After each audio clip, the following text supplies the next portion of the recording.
You look at kids these days, and it's like they are literally all addicted to their consoles. I've already decided. As Kimberly and Georgia grow up, I am absolutely not letting them touch a video game.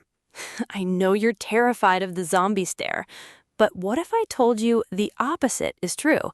Research actually shows that playing video games can make people smarter. Smarter? Yeah, right. Mashing buttons and staring at a screen doesn't help them with real life. It just ruins their focus. It sounds completely backwards, I know, but today I'm going to decode exactly why gaming is secretly optimizing their brains. We will break down why a video game feels so much more attractive than real life and provide the exact framework to properly guide our kids to play games the right way. Okay, I'm highly skeptical, but go on. Let's hear this magic gaming logic. Let's look at what the science actually says, because it's going to completely change how you look at screen time. So let's start with the brain itself. Multiple brain scan studies have shown that playing video games for just 30 minutes a day actually increases gray matter, specifically in areas controlling memory and spatial navigation. Okay, but memory for what?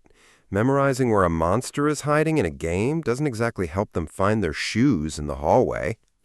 True, but it's not just about the game world. It's about visual attention.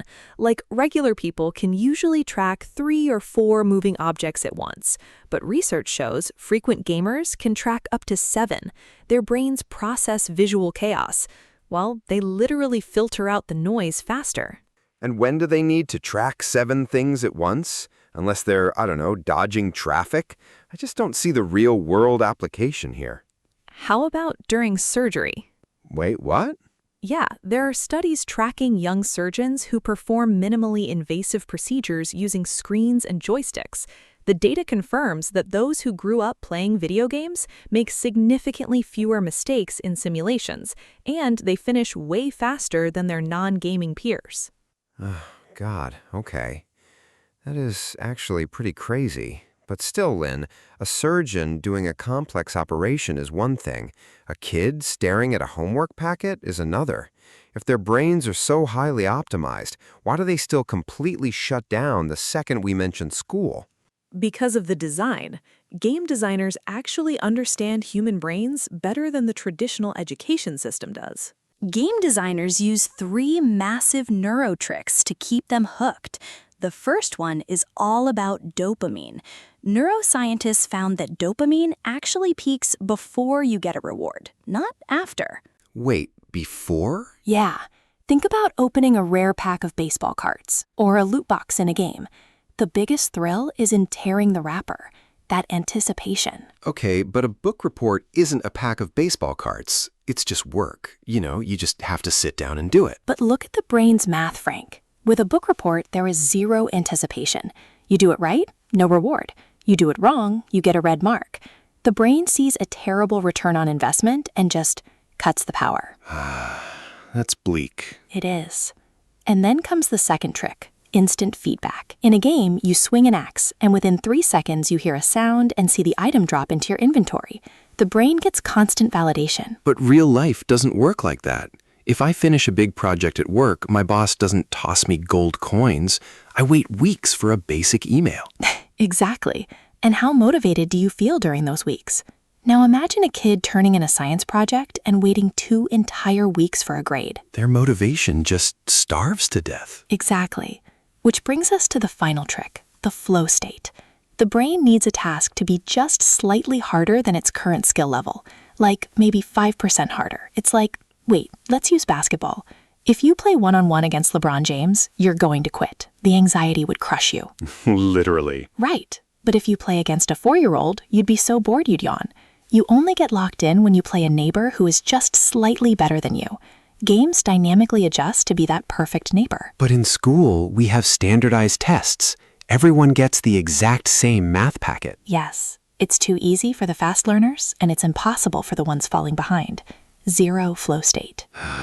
So they sit there, completely unengaged, and ask for water 4 times. And we call it a discipline problem. Okay, I get the science, but what's the takeaway here? We just give up and let them live in the basement with a headset on?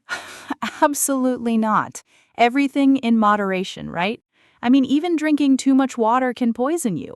We don't surrender to the game. We hack it. Hack it, like into our actual parenting style? Exactly. We bring those exact neuro tricks into reality. Strategy 1, make the goals visual. Give them clear quests. Yelling, clean your room it's just way too broad for their brain. It's overwhelming. There is no clear finish line. So you have to shrink the target, like what you did with Georgia yesterday. Yes, I didn't tell her to clean up.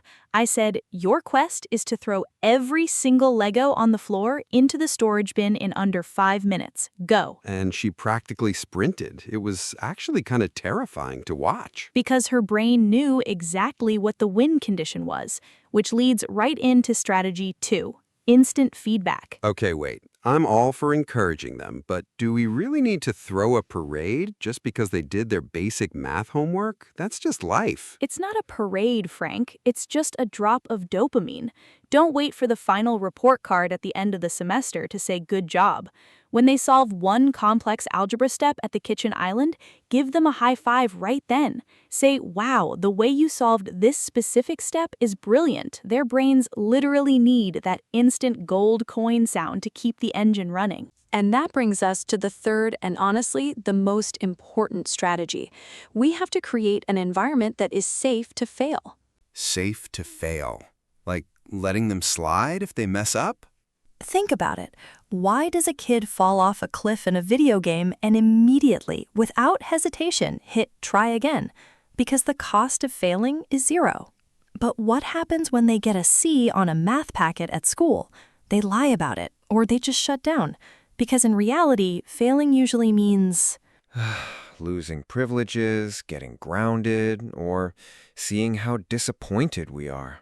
exactly. The stakes are terrifying. If we want them to keep trying in real life, we have to treat mistakes like a game over screen.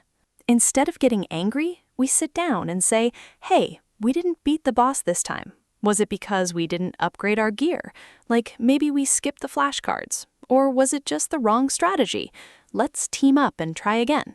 Okay, that actually hits hard.